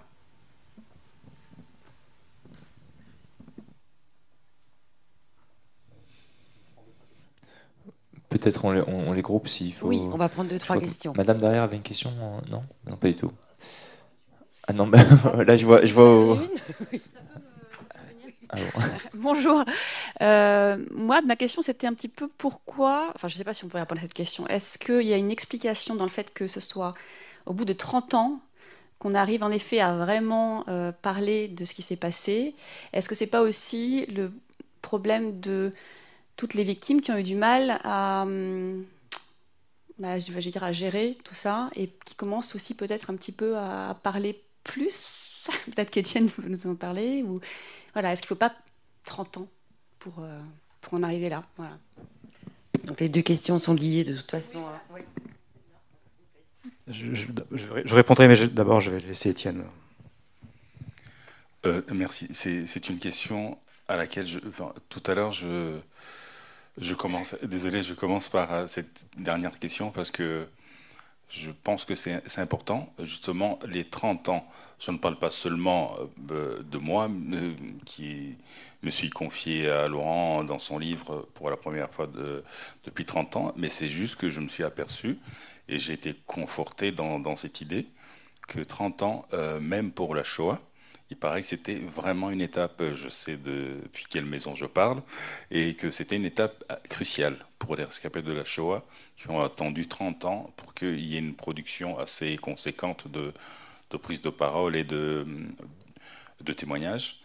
Et en ce qui concerne le génocide contre les Tutsis au Rwanda, il y a quelque chose d'important, c'est que maintenant, on arrive dans une phase où la production des savoirs est assez conséquente quand même, grâce à des journalistes qui écrivent des articles, des thèses, des documentaires, des films, que ce soit de la fiction ou autre chose.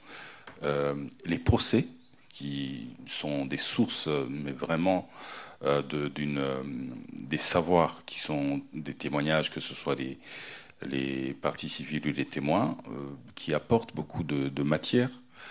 Il y a aussi une dernière chose.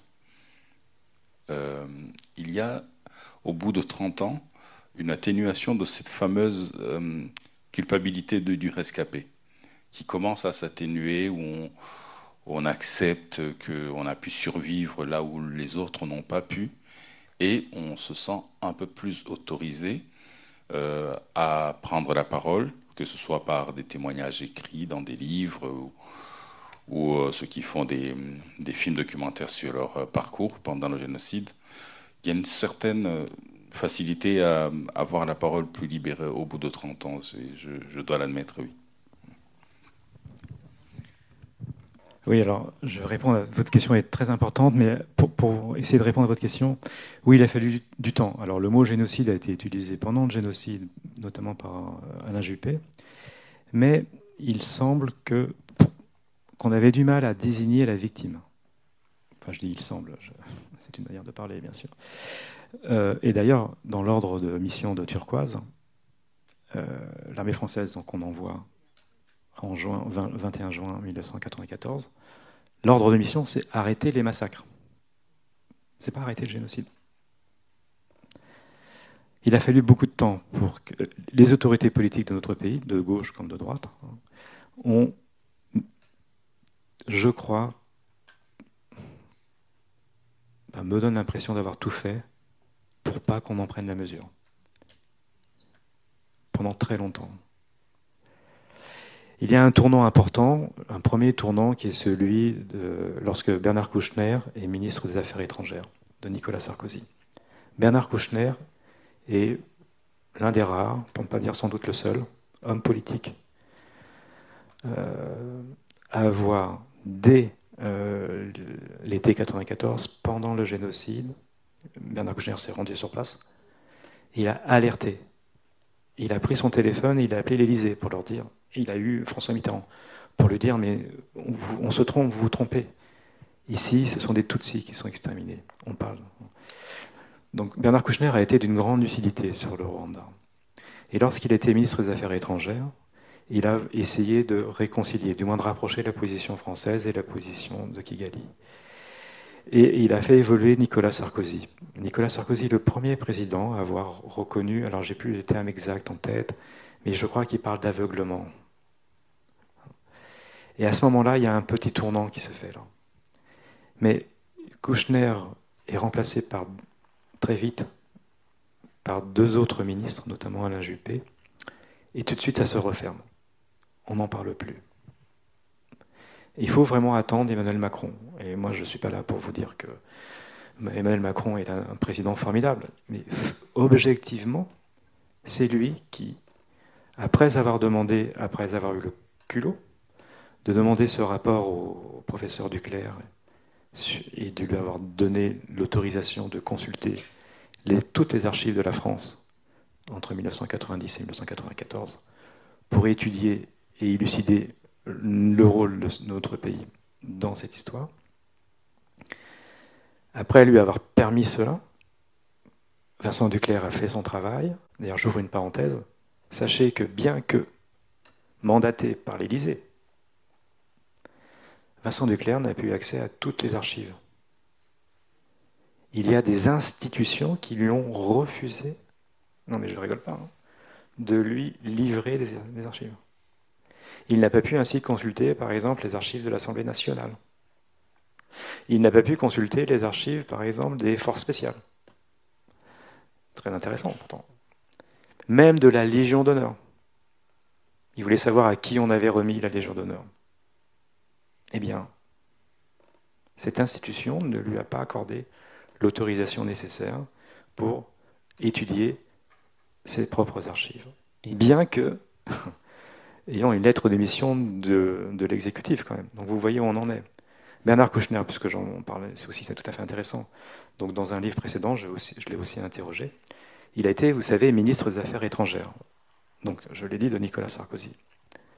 Je lui ai posé la question, mais avez-vous consulté les archives de votre ministère des Affaires étrangères sur la question du Rwanda, sachant son implication, son haut intérêt pour ce sujet-là. Il m'a dit ceci, c'est publié. Je vais demander à mon directeur de cabinet, donc je lui ai demandé qu'il me donne, que je puisse accéder aux archives de mon propre ministère sur cette période 1990-94. Cela ne m'a jamais été donné. Donc vous voyez le poids des résistances, des oppositions au sein même de l'exécutif pendant toutes ces années montre combien le geste d'Emmanuel Macron sur le Rwanda a été révolutionnaire, si je peux dire, au sens propre. Ça a opéré une révolution, même dans le régime, aujourd'hui, dans le régime de vérité. Avant son discours, avant le rapport Duclerc et avant son discours à Kigali, je le dis dans le livre, la parole politique n'exprimait aucun sentiment de responsabilité, condamnait même ceux qui disaient ou qui osaient l'interroger ou qui avaient établi, parce que on n'a pas attendu le rapport Duclerc pour établir la responsabilité de la France, mais le rapport Duclerc l'a validé. Il a fallu attendre donc ce discours et ce rapport pour qu'aujourd'hui, du moins à la tête de l'État, on ne puisse plus nier les choses et on assume, on essaye de l'assumer publiquement. 27 ans quand même. Et encore, je ne vais pas rentrer dans un débat polémique, surtout pas ici, surtout pas dans ce temps de la commémoration, mais quand même, l'offensive à laquelle nous avons assisté il y a quelques semaines, d'un certain nombre de responsables du Parti socialiste, contre Vincent Duclerc, contre son rapport, est tout à fait sidérant. Tout à fait sidérant. Cela montre combien cette histoire n'est pas encore terminée. J'aime à dire que la vérité est un combat. Surtout sur un sujet pareil. Nous ne sommes pas entre gentlemen, autour d'une table, à prendre une tasse de thé et à jouer au bridge. Nous sommes dans une arène où il s'agit de vérité, de mensonges, d'instrumentalisation, d'assassinat de masse, de responsabilité et peut-être de complicité. Alors, quand on est dans cette arène, je ne dirais pas que tous les coups sont permis, mais presque. Il faut s'attendre à tous les coups. La vérité est un combat. Il faut aussi se préparer à cela. Ensuite, pour répondre à votre question, madame, une question très importante. Pourquoi 30 ans? C'est complexe. On a à peu près effectivement constaté la même chose pour la Shoah. Peut-être qu'il nous faut 30 ans, c'est ce que j'essayais de dire tout à l'heure, quand nous n'avons pas été percutés par cette histoire personnellement pour en prendre la mesure. Parce que nous sommes tous habités par des histoires compliquées, tragiques, des urgences, par l'actualité. Alors pourquoi cet événement aurait plus d'importance que d'autres? Et donc il faut du temps pour... Et peut-être aussi notre cerveau n'a pas les connexions neuronales au départ pour saisir l'incroyable dimension de ces événements. J'ajoute une autre chose qui me semble très importante. Vous savez, en général, les rescapés n'attendent qu'une chose, c'est de dire. Et ce que les rescapés ont à dire, comme le dit très bien Beata Mérez, n'est pas indicible. Beata Mérès, qui est une rescapée aussi, qui est l'autrice du Convoi. Ce que les rescapés ont à dire, et on l'a vu déjà avec la Shoah, Primo Levi, qui écrit tout de suite, quasiment tout de suite, mais la difficulté qu'ils ont, ce n'est pas de dire, même si c'est évidemment extraordinairement difficile, mais c'est d'être audible, d'être entendu. Et il faut peut-être 30 ans pour qu'on accepte de les entendre. Ils ont attendu 30 ans. Et d'ailleurs, on le voit bien à l'occasion de ce 30e commémoration, tous les récits qui ont été publiés et qui ont eu, et c'est tant mieux, une grande audience avec les médias s'y sont intéressés, bien plus qu'auparavant. On a franchi une étape essentielle. Mais parce que ces rescapés, c'est pas qu'ils ne voulaient pas parler, c'est qu'on ne leur donnait pas les moyens de parler. Et surtout, je ne sais pas si on ne voulait pas les entendre, c'est plus compliqué, mais en tout cas, une question que Beata Mérès enfin, moi j'ai pris conscience de cela en l'écoutant, en discutant avec elle. Elle me dit, mais moi, tous mes amis français, quand j'étais étudiante, personne ne me posait des questions sur ce que j'ai vécu. Ah, ça, c'est intéressant. Donc voilà, ça c'est intéressant parce que ça doit là aussi, il y a un point de vigilance pour nous. Quand on croise, si on croise un Soudanais, qu'est-ce qui t'est arrivé? Surtout si on a un lien d'amitié ou si on est conduit à vivre avec ou à partager quelque chose, à s'intéresser aux personnes. Qu'est-ce que c'est que ton histoire? Qu'est-ce qui t'est arrivé?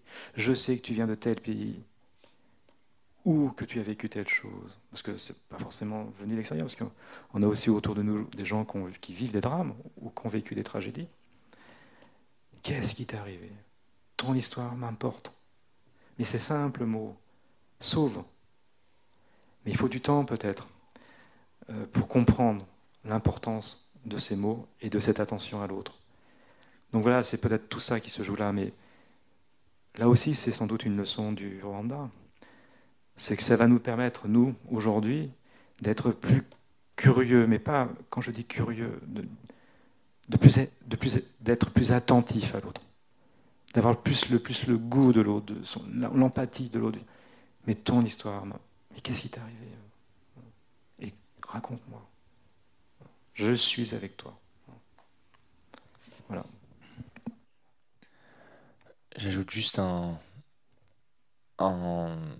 une information que je trouve édifiante, l'une des choses qui m'a le plus marqué dans le livre, en réponse à cette question sur la lumière à faire sur la responsabilité de la France et la commission Duclerc qui a eu du mal à accéder à une partie des archives. On a quand même Jean-Christophe Mitterrand, qui est le deuxième enfant de François Mitterrand, très ami avec le fils aîné de Juvénal Habyarimana, le président rwandais avant le 6 avril 1994, qui se rend, donc Jean-Christophe Mitterrand est officiellement, je cite le livre, le conseiller Afrique de son père. Il a un bureau à l'Élysée, il se rend sur le continent, il est accueilli comme le fils du roi ou du parrain auquel on fait allégeance. Et la note de bas de page, c'est il occupe cette fonction de 1986 à 1992. La commission d'historiens chargée de consulter les archives de la France pour établir son rôle au Rwanda entre 1990 et 1995, la commission Duclerc, a constaté que les archives de Jean-Christophe Mitterrand avaient disparu des fonds que garde l'État français. Quand j'ai lu ça, j'en suis tombé de ma chaise. On se retrouve avec... moi, ce qui m'apparaît comme une obstruction évidente, je veux dire, c'est pas tous les jours, et vous le dites, c'est un fait inhabituel, si ce n'est extrêmement rare, pour dire le moins. Et donc, voilà, je trouvais que c'était une information qui, moi, m'a édifié dans le rapport qu'on entretient en tant que Français au traitement de son histoire, en tout cas que les autorités de l'époque ou actuelles, parce qu'on ne sait pas exactement de ce qui s'est passé, quand ça s'est passé, mais on entretienne avec cette histoire. Oui, enfin là, j'ai pas grand-chose à dire. Peut-être un encouragement, c'est vous êtes citoyens, nous sommes en démocratie. Ce que nos élus font, ils le font en notre nom. Et vous avez le droit, nous avons le droit, alors de manière responsable, mais de demander des comptes, ou au moins d'interroger, de demander des explications sur toutes ces questions-là. Vous savez, vous parliez d'Hubert Védrine. Quand je l'ai rencontré pour Rwanda, il parle,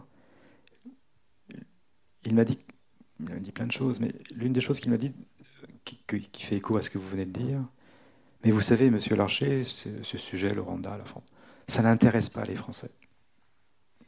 Mais qu'est-ce que vous avez à vous embêter, et entre parenthèses à m'embêter, avec ces sujets qui, de toute façon, n'intéressent pas les Français? On a un certain nombre de personnalités politiques qui pensent sérieusement que ces questions-là ne vous intéressent pas, voire ne vous concernent pas. Et là, il y a quelque chose de très intéressant. Et aussi, là, je crois, quelque chose auquel il faudrait qu'on réfléchisse ensemble. La politique extérieure de la France, et c'est la seule grande démocratie au monde où c'est le cas, est le domaine réservé du président.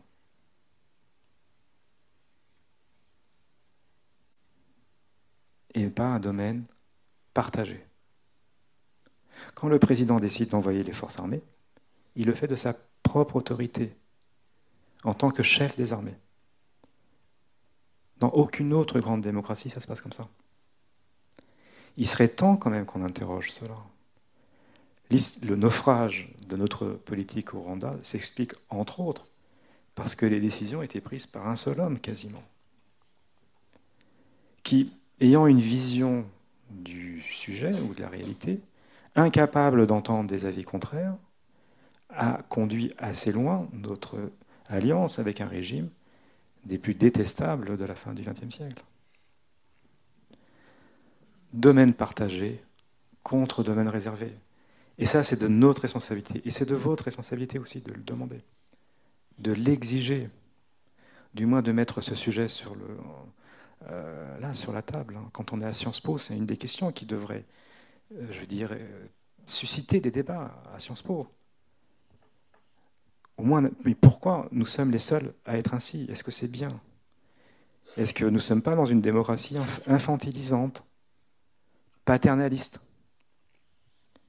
Moi, je le crois, mais du moins, discutons-en. On va prendre une deuxième question. Ah, vous êtes loin. Si on a plusieurs, on peut peut-être les grouper. Oui, ou... tout à fait. On va prendre une ou deux questions.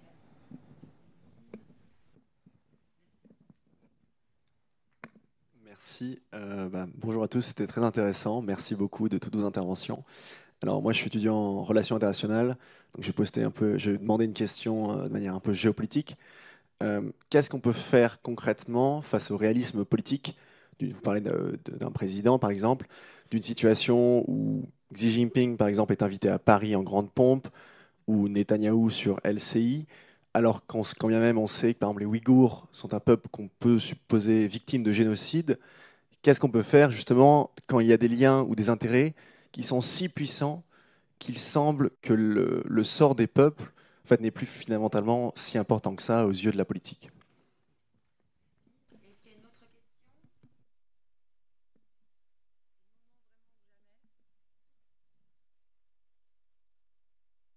Il ne faut pas se censurer. Non? Alors, madame, ce sera la dernière question. Excusez-moi. Merci de le faire passer derrière. Bonsoir, merci à tous. Mais ce n'est pas vraiment une question, je veux simplement dire que le problème de la politique française, c'est qu'il manque dans ce pays un devoir de mémoire. Et ça, c'est valable pour toute l'Afrique, le colonialisme et tout. Et ça, c'est vraiment très, très, très, très pénible, douloureux de savoir que finalement, on en est toujours au premier jour, carrément c'est une politique néocoloniale, et donc voilà, c'est ce devoir de mémoire par rapport à ce continent qui est vraiment très important. Oui, merci. Alors, pour répondre à la question, qu'est-ce qu'on peut faire? D'abord, la première chose, c'est vous informer. Renseignez-vous. Lisez, rencontrez, cherchez, C'est déjà beaucoup. Ensuite, c'est de vous engager. Où vous êtes. Alors c'est à chacun de trouver la réponse. Est-ce que c'est dans un mouvement politique? Est-ce que c'est dans un mouvement associatif? Est-ce que c'est dans votre métier? Est-ce que c'est sur les réseaux sociaux? Je ne sais pas. Mais là où vous êtes, qu'est-ce que je peux faire? Où suis-je? Ce qui est bien aussi, c'est d'essayer d'éviter d'être seul, bien entendu. Qui déjà dit où est là, et sur ce sujet-là? Sur les Ouïghours, par exemple. Qui, sur les Ouïghours, porte ce sujet autour de vous? Et si ce n'est pas autour de vous, dans la cité. Et là, il ne faut pas hésiter. Écrivez, contactez. Ce sont des exemples. Il y a aussi voter, bien sûr. Il y a aussi poser des questions. Les élus sont là pour répondre à vos questions aussi, bien sûr. Porter ces sujets-là. Ne surtout pas les abandonner. L'histoire, le Rwanda montre que pendant quasiment 27 ans, il y avait le mémorial de la Shoah, il y avait des lieux comme ça, mais d'une manière générale, c'était très très en dessous des radars. Mais malgré tout, depuis 1994 et même avant, il y a des femmes et des hommes qui portaient cette histoire et qui ont refusé de se taire et qui, malgré le silence, ont continué à écrire, à essayer de publier. Heureusement, il y a des éditeurs qui ont publié des livres de gens très bien renseignés. Il y a des lieux comme celui-ci où on a pris la parole, où on a organisé des débats, on a lutté contre l'indifférence et contre l'ignorance. Au début, c'était une toute petite minorité. Et ça aboutit 27 ans plus tard au rapport Duclerc. Donc il faut aussi faire ce pari sur l'avenir. C'est-à-dire que même si on n'a pas, a priori, les moyens de changer les choses tout de suite, ce que vous allez poser comme acte aura aussi des effets et des conséquences. Vous ne saurez pas lesquels quand vous les posez, mais en tout cas, vous permettrez au sujet de ne pas mourir, car le grand danger, c'est le silence. Si les Ouïghours est un sujet pour vous essentiel, et c'est un sujet essentiel, alors il faut en parler et continuer d'en parler, surtout quand personne n'en parle. Parce que cette voix-là permettra au sujet que vous portez de ne pas totalement disparaître de notre conscience, de notre savoir. Cette voix-là, outre qu'elle fait tellement de bien à ceux qui en sont victimes, cette voix-là crée les conditions d'un renversement de vérité. Et puis vous savez, moi je le constatais, ceux qui conduisent une politique n'apprécient pas beaucoup qu'on les discute. Et surtout qu'on montre les contradictions, les compromissions, les complicités. Ça aussi, c'est une autre manière de combattre. Ça les ennuie. Car tous ceux-là pensent beaucoup. Il ne faut pas négliger ce point également quand on est dans un combat. C'est quelle trace je vais laisser dans la mémoire des uns et des autres, dans les livres, dans les manuels.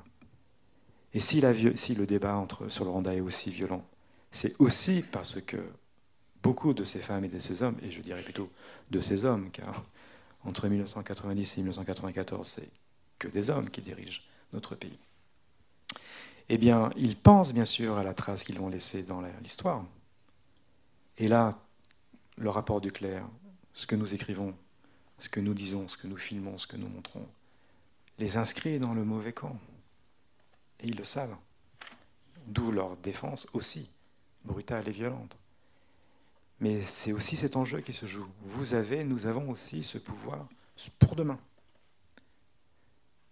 Et c'est un pouvoir extraordinairement puissant. Voilà. Eh bien, merci beaucoup. Moi, on réapplaudit.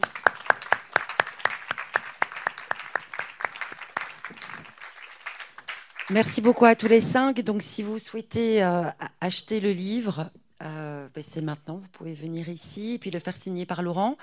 Et je vous informe pour celles et ceux qui veulent rester avec nous cet après-midi qu'on on va continuer à parler de la France parce qu'on va projeter à 16h30 un film qui s'appelle Rwanda, la poursuite des génocidaires, et qui porte sur le travail essentiel mené par Dafrosa et Alain Gauthier pour traduire en justice des Rwandais qui sont réfugiés en France et qui sont suspectés d'avoir participé au génocide.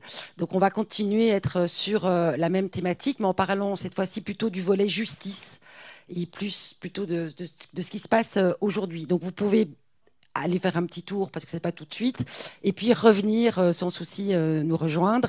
Mais là, je vous conseille vivement de vous procurer le livre de Laurent Larcher. Je pense que nos invités l'ont vraiment bien soutenu. Moi, mon fils de 14 ans, l'a lu et a appris beaucoup de choses. Donc c'est un large. Ce n'est pas que des jeunes, même encore pour les plus jeunes, ça fonctionne. Donc voilà, merci beaucoup.